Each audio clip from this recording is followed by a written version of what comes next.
حضور پاک صلی اللہ علیہ وسلم حضرت جبرائیل علیہ السلام سے ملاقات کے لیے انتظار میں رہتے تھے، اور شوق ملاقات کے ساتھ جب ملاقات ہوتی تو انہماک اور اتنا لگاؤ ہو جاتا کہ ارد گرد کی خبر بھی نہ ہوتی۔ بعض مرتبہ ایسا ہوتا کہ اتنا تعلق ہوتا، اتنا انہماک ہوتا آپس میں۔ نبی علیہ السلام فرماتے ہیں کہ جب وہ آتے ہیں تو میں ان سے محو گفتگو ہو جاتا ہوں، مجھے دائیں بائیں کی خبر نہیں رہتی۔ ایک دن عبداللہ ابن عباس ایسے وقت میں میرے پاس آئے کہ میں جبرائیل سے پہلے سے بات چیت کر رہا تھا،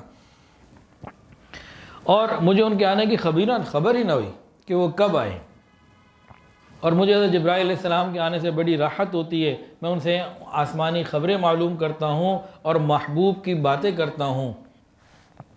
فرمایا کہ ایک دن میں نے جبرائیل سے پوچھا، اے جبرائیل، کیا آپ نے اللہ تعالیٰ کی زیارت کی ہے؟ دوست سے پوچھتے ہیں نا بہت ساری باتیں۔ جبرائیل، کیا آپ نے اللہ تعالیٰ کی زیارت کی ہے؟ جبرائیل علیہ السلام نے عرض کیا، یا رسول اللہ، میں نے نہیں کی، میرے اللہ تعالیٰ کے درمیان 70,000 پردے ہیں، ایک پردے کے بھی قریب پہنچ گیا تو میرے پر جل جائیں گے، میرے پاؤں جل جائیں گے۔ فرماتے ہیں کہ میں نے ایک دن جبرائیل سے کہا، جبرائیل، جب اتنا شوق بڑھ جاتا ہے تبھی آتے ہو، اتنا شوق بڑھا دیتے ہو پھر آتے ہو؟ تو جبرائیل علیہ السلام نے عرض کیا، یا رسول اللہ، دل تو میرا بھی کرتا ہے ملاقاتوں کا، لیکن میں تو حکم کا بندہ ہوں، جب اجازت ہوتی ہے تبھی آتا ہوں۔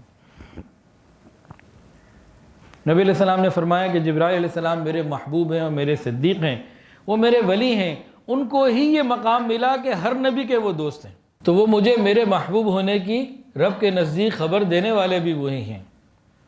ایک دن وہ میرے پاس آئے اور کہا، اے محمد، اللہ تعالیٰ نے آپ کو سلام بھیجا ہے اور یہ پیغام دیا ہے، اے میرے حبیب، میں نے حسن یوسف کو اپنی کرسی کا نور دیا، اور جبکہ آپ کے چہرے کو اپنے عرش کا نور دیا، اور آپ سے زیادہ حسین میں نے کائنات میں کسی کو پیدا نہیں کیا، میرے محبوب، یہ پیغام آیا ہے۔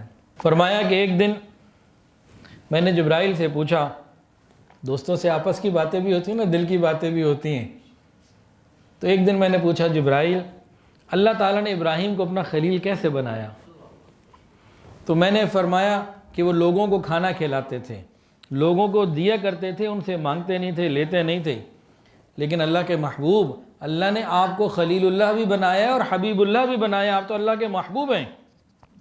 محبوب اللہ نے آپ کو سلام بھیجا اور سلام فرمایا اور پیغام بھیجا ہے کہ میں نے اگر ابراہیم کو خلیل بنایا اور موسیٰ کو کلیم بنایا، محبوب، میں نے تو آپ کو اپنا حبیب بنایا ہے۔ میری عزت و جلال کی قسم، میں خلیل سے زیادہ آپ کو عزت و درجہ دنیا میں دلواؤں گا، دنیا اور آخرت میں دلواؤں گا، آپ کا درجہ خلیل اللہ سے زیادہ ہوگا۔ ایک مرتبہ نبی علیہ السلام کے غم کو، حالات کو دیکھتے ہوئے پیغام آیا، سلام آیا، اور جبرائیل علیہ السلام نے فرمایا، اے حبیب اللہ، اے اللہ کے حبیب، جب تک آپ اور آپ کے امتی جنت میں داخل نہیں ہو جائیں گے، کوئی نبی اور کوئی امت جنت میں داخل نہیں ہو سکتے۔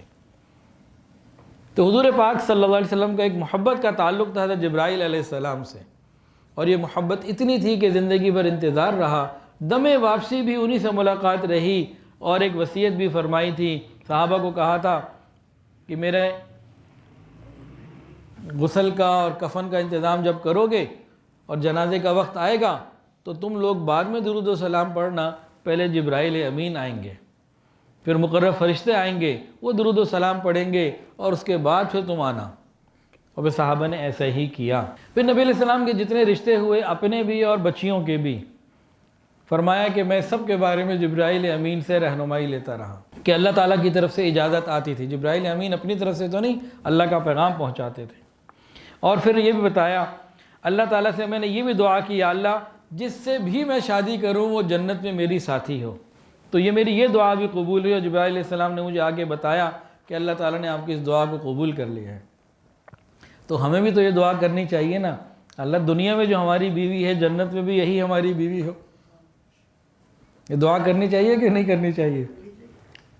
کوئی نہیں، ڈرے نہیں، کر لیں، وہاں ٹھیک ہو جائے گی، یہاں کے مسئلے وہاں نہیں ہوں گے۔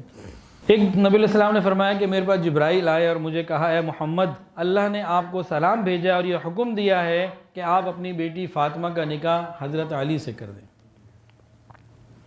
فرمایا کہ جب میری بیٹی رقیہ کی وفات ہو گئی تو جبرائیل امین میرے پاس آئے اور مجھے کہا، اللہ تعالیٰ نے سلام بھیجا اور پیغام بھیجا ہے، فرمایا کہ اپنی بیٹی کلثوم کی شادی حضرت عثمان سے کر دیں، اور حضرت عثمان کو یہ پیغام دے دیں کہ اللہ کا پیغام ہے، اور مہر وہی ہونا چاہیے جو بی بی رقیہ کا تھا۔ پھر نبی علیہ السلام نے باقاعدہ عثمان غنی رضی اللہ عنہ کو اللہ کا پیغام پہنچایا جب وہ مسجد نبوی شریف میں دروازے میں ملاقات ہوئی، پہنچایا۔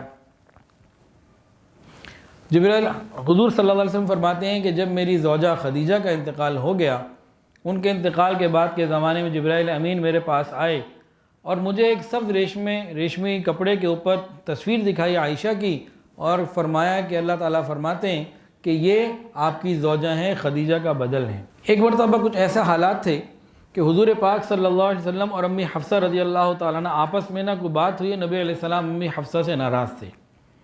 اس دوران حضرت جبرائیل علیہ السلام آئے اور کہا اے محمد صلی اللہ علیہ وسلم، اللہ تعالیٰ نے آپ کو سلام بھیجا ہے اور یہ پیغام دیا ہے کہ حفصہ سے رجوع کر لیجئے، جو غلطی ہے معاف کر دیجئے، وہ بڑے روزے رکھنے والی ہیں اور نماز پڑھنے والی ہیں اور جنت میں بھی آپ ہی کی زوجہ ہیں۔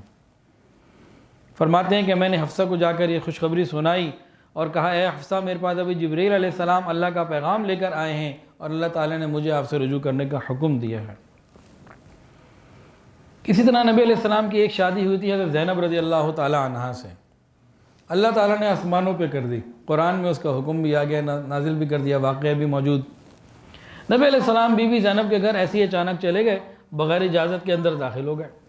بی بی زینب نے کہا حضرت یا رسول اللہ، نہ اطلاع، نہ کوئی بات، نہ کوئی گواہ، نہ کوئی نکاح، نہ کوئی ولیمہ، نہ کوئی ایسی بات، کچھ بھی تو نہیں ہوا، یہ کیا ہے؟ نکاح کس نے پڑھایا، گواہ کون؟ اللہ کے محبوب نے فرمایا کہ زینب نکاح تو اللہ نے کیا ہے اور گواہ جبرائیل اور میکائیل اور آسمانوں کے فرشتے ہیں۔ جو ابتدائی دور تھا نا، اہل اسلام کے اوپر سختی کا دور تھا، تنگی کا دور تھا، کفار نے بہت جو ہے نا وہ تکلیفیں پہنچائی ہوئی تھیں، اور نبی کریم صلی اللہ علیہ وسلم جو ہیں وہ غمگین رہا کرتے تھے۔ تو اکثر اوقات ان لمحات میں، ان دنوں میں حضرت جبرائیل علیہ السلام کوئی نہ کوئی بشارت اور کوئی نہ کوئی دل کی تقویت کی بات، حوصلہ افزا، امید والی نبی علیہ السلام کو دیتے رہتے تھے۔ ایک مرتبہ رسول اللہ صلی اللہ علیہ وسلم مکہ مکرمہ میں بڑے غمگین، تکلیف میں، پریشان بیٹھے ہوئے تھے۔ اللہ تعالیٰ نے جبرائیل امین کو بھیج دیا، جاؤ میرے محبوب کی دل گساری کرو، غم گساری کرو۔ آگے وہ حاضر ہوئے۔ جبرائیل امین نے پوچھا ہے محمد صلی اللہ علیہ وسلم کیوں اتنا غمگین اور پریشان ہے؟ آپ نے فرمایا تمہیں پتہ تو ہے کہ کفار نے کتنی شدید تکلیفیں دی ہوئی ہیں، مجھے بھی، صحابہ کو بھی، تو دل غمگین تو ہوتا ہے نا، تمہیں پتہ تو ہے سارا کچھ۔ جبرائیل نے کہا کیا میں آپ کو ایک معجزہ دکھاؤں، ایک اللہ کی نشانی دکھاؤں؟ وہ ضرور دکھائیں۔ فرمایا کہ سامنے جو درخت ہے اس کو اپنے پاس بلائیے، آپ اسے حکم دیجئے، یہ آپ کی بات مانے گا اور چل کے آئے گا۔ تو حضور پاک صلی اللہ علیہ وسلم نے درخت کو کہا آ جاؤ میری طرف آؤ۔ وہ درخت ہلا، اس نے اپنی شاخیں نکالی، زمین سے نکلا، پھر زمین کو یوں چیرتا ہوا نبی کریم صلی اللہ علیہ وسلم کی خدمت میں حاضر ہوا اور آ کے سلام کیا، السلام علیکم یا رسول اللہ۔ پھر جبرائیل امین نے کہا اللہ کے نبی آپ واپس اسے بھیج دیجئے، یہ آپ کے حکم سے واپس بھی جا کے وہیں جائے گا جہاں سے آیا تھا۔ حضور پاک صلی اللہ علیہ وسلم کو فرمایا جاؤ بھائی واپس چلے جاؤ، واپس چلے گئے، جا کے پھر وہیں فٹ ہو گیا۔ جب یہ سارا کچھ دیکھ لیا تو حضور پاک صلی اللہ علیہ وسلم کے دل کو ایک تسلی ہو گئی، فرمایا میرے لیے اللہ کافی، کافر مجھے نہیں مان رہے، میری تکذیب کر رہے ہیں، لیکن میں نے جو کچھ دیکھ لیا مجھے تسلی ہو گئی، میرے لیے اللہ کافی ہے، اب مجھے ان کی بات کی پرواہ کوئی نہیں۔ ہجرت کا حکم ہوا، رسول اللہ صلی اللہ علیہ وسلم اس شہر کو جہاں 53 سال گزارے تھے چھوڑ کے جانا پڑا۔ غار ثور میں 3 دن گزارے۔ 3 دن گزارنے کے بعد اب مدینہ کی طرف جب سفر اختیار کیا نا تو چلتے چلتے جحفہ مقام کے اوپر ایک ایسا راستہ آ گیا کہ ایک سڑک جا رہی ہے، ایک راستہ جا رہا ہے مکہ کی طرف اور ایک جا رہا ہے مدینہ طیبہ کی طرف جہاں جانا ہے۔ وہاں جا کے رسول اللہ صلی اللہ علیہ وسلم کو مکہ یاد آ گیا، دل غمگین ہو گیا، آنکھوں میں سے آنسو آ گئے، دل بھر آیا اس راستے کو دیکھ کر۔ اتنے میں جبرائیل امین فوراً حاضر ہو گئے کہ یا رسول اللہ تعالیٰ پوچھتے ہیں کہ آپ مکہ واپس جانا چاہتے ہیں؟ تو فرمایا کہ نہیں، جانا تو واپس نہیں چاہتا، لیکن اس کی یاد آ رہی ہے، غمگین ہوں میں، جانا تو مدینہ طیبہ ہی ہے۔ تو جبرائیل امین نے کہا اے محمد صلی اللہ علیہ وسلم اللہ نے سلام بھی دیا اور پیغام بھیجا ہے، ان الذی فرض علیک القرآن لرادک الی معاد، کہ جس اللہ نے قرآن کریم آپ پر اتارا ہے وہ آپ کو اصل وطن مکہ مکرمہ میں پہنچا دے گا۔ تو آج جب آپ جا رہے ہیں تو صرف صدیق اکبر ساتھ ہیں اور صرف 8 سال کے وقفے کے میں نبی علیہ السلام کو اللہ نے ایسے حالات اور فتوحات عطا فرمائیں کہ 10,000 صحابہ کا لشکر جرار لے کر مکہ مکرمہ کو آپ نے فتح کیا، اور اللہ تعالیٰ نے اپنے اس وعدے کو جو ہجرت کے موقع پہ کیا تھا پورا کر دیا۔ ویڈیو کے نیچے سبسکرائب کے بٹن پہ کلک کریں، بیل کے آئیکن پہ کلک کیجئے تاکہ ہر نئی ویڈیو کی نوٹیفیکیشن آپ کو مل جائے۔